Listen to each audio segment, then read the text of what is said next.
welcome to this, the 506th edition, the Christmas edition of the Enfield Microphone, Dateline 16th of December 1982. And your readers in this edition are... Andy, Dobbie, John, and Patricia. And without further ado, I think we'll go straight over to Sandy, who starts with Frontpage News. The unexpected success of a new top-of-the-range cooker has saved 200 jobs at Belling's factory in Southbury Road, Enfield, and created 50 new ones. The Belling Format Cook Centre is an electric cooker which sells for around £550, yet despite the price, the factory are having trouble keeping up with demand. The Eastern Electricity Board had expected to sell about 1,000 of the cookers a year, but they reached that figure in the first 10 weeks the cooker had been on the market. The chairman and managing director of Belling's, Mr. Richard Belling, said, "Sales took off at a phenomenal rate, and every week since its launch we have needed to increase production forecasts from 300 to 400 and now 500. We are at the point where, for the first time I can remember, we have an order book stretching well into next year. We are having to work an allocation system among our customers, as there is no possibility of our meeting the demand within the next few months." Speaking at a press conference in the factory, he said that British cookers had not changed a great deal in the last 10 or 15 years. Cookers were not very exciting, innovating subject, but when he went into the shops, he saw people walking past it, stopping, then turning the knobs and finally buying it. It has saved 200 jobs in the factory, and we are in the process of creating 50 more immediately. It also has a further potential to create more jobs. It will obviously have a knock-on effect to our suppliers and create more jobs there. There is also a possibility it could stop imports. As well as saving jobs, the cooker has been responsible for new ways of working on the factory floor. People are working along similar methods to those in a car factory. On the other cookers, one man works on 10 stationary cookers at a time, but the new cook centres pass along on a conveyor belt. The cook centre has been described as a marketing phenomenon by Eastern Electricity's commercial manager, and he said it is good to see British industry taking a brave, imaginative and successful step forward like this.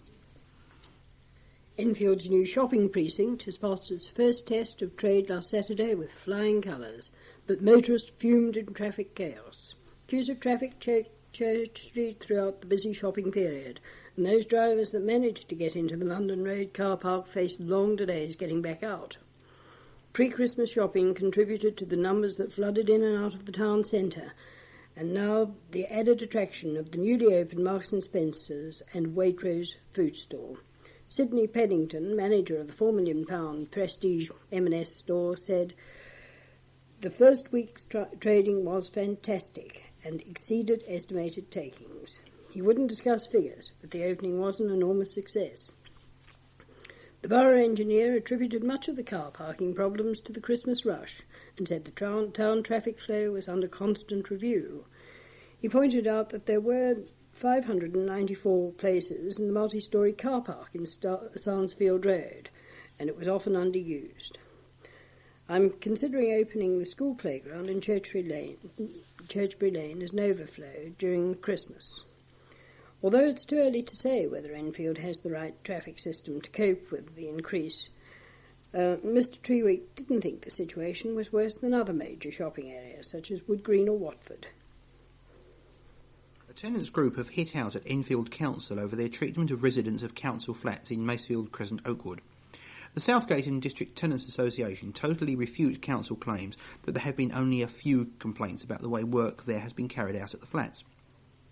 They say they have made numerous approaches to the Housing Department and ward councillors about the conditions tenants have had to endure during modernisation work. The work on the 44 masonette started in September and includes extensive improvements such as the installation of central heating and internal structural work. Each flat is costing the council £1,200. The tenants claimed they were living without toilets and that their furniture was being ruined by damp while walls were knocked down. Now the Tenants Association are protesting at what they say is a haphazard programming of works. Mr. Charles Goodwin, Welfare Officer of the Association, said they felt it essential to support the tenants.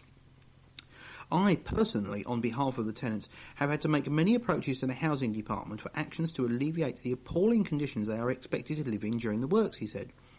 The tenants had no prior knowledge of precisely what the proposed scheme entailed in respect of disturbance to living conditions, as, although they were called to a meeting about it, they were merely shown certain outline plans and samples of fittings to be installed. They were certainly not given any inkling of the atrocious way in which they would have to live during the works. The council should have first consulted tenants to properly explain the scheme, and then given them a certain period to consider it and submit any representations or observations, he added. Furthermore, consultation should, by law, have been carried out before any decision was made to proceed with the scheme. Ward Councillor Mr David Conway said he received a number of complaints, some major and some minor, but he believed most of the initial problems have been sorted out. My opinion still remains that the finished product will have made it very worthwhile for the people living there, he said, but if any particular problem comes up, the tenants can contact me. Chief Quantity Surveyor for the Council's Housing Department, Mr Patrick Murphy, said it was wrong to say there was no consultation about the scheme. He said elderly people and those unable to get to the meeting were visited at home by officers. He also said that letters went to all tenants involved from the Housing Director explaining the nature of the works.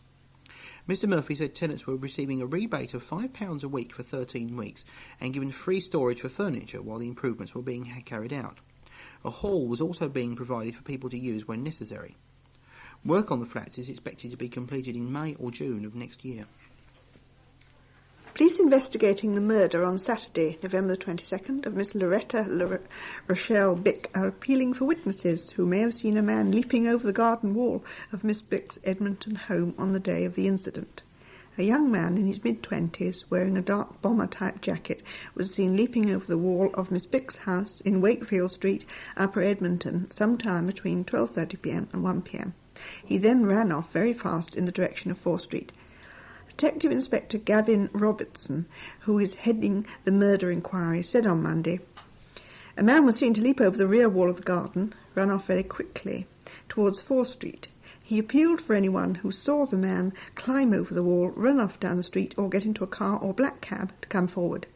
He was anxious to stress that the investigation so far has revealed that the attack on Miss Bick was in no way the work of a chance meeting between a householder and a burglar." As many listeners may have heard last week, BBC Radio 4's programme In Touch, which is specifically for blind and partially sighted people, had an item on changes to the post office concessions for articles for the blind as they affect talking newspapers, such as the Enfield Mic. Peter White interviewed Bob Johnson of the Post Office and Joe Dieper, chairman of the Talking Newspaper Association of the United Kingdom, about these changes. Special permission to include this item in the Enfield Mic has been received, but of course we cannot allow it to be reproduced anywhere else. It is only special permission for us to play it on your tape now. The Enfield Mic would like to thank producer Thena Heschel and researcher Anne Theakston of the In Touch office for their assistance with this tape. And now 2 items about the older residents of the borough. A Winchmore Hill woman has celebrated her 100th birthday. Mrs. Selina Johnson celebrated her centenary in Parkfield House Old People's Home, Beach Hill, Hadley Wood. Mrs. Johnson moved to the home in August 1981 from her home in Halstead Gardens. About 20 relatives, including her daughter, grandchildren and great-grandchildren, attended a special buffet party put on by staff at the home. The Mayor of Enfield, Councillor Miss Phyllis Oborne, and the Director of Social Services, Mr. Barry Palmer, were also there.